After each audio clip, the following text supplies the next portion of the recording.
Сәлем.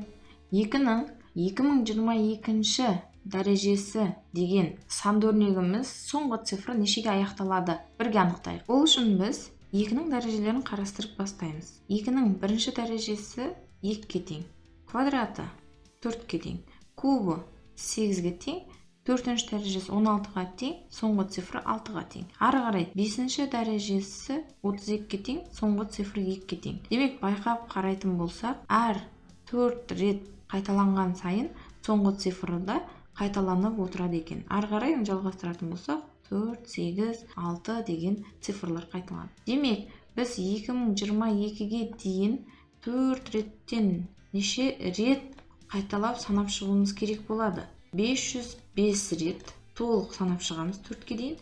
Және қалады бізде қалдық 4-ке бөлген кезімізде. 2 қалдық қалады.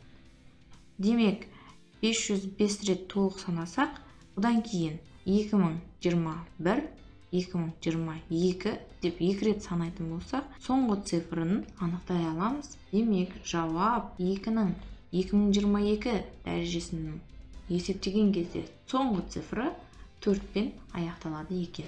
Ал қалай табуды үйреніп алған болсаңыздар, бірден осы жерде 33-дің 33-ші дәрежесі соңғы цифры неше болатынын комментарийге қалдырып кетіңізші.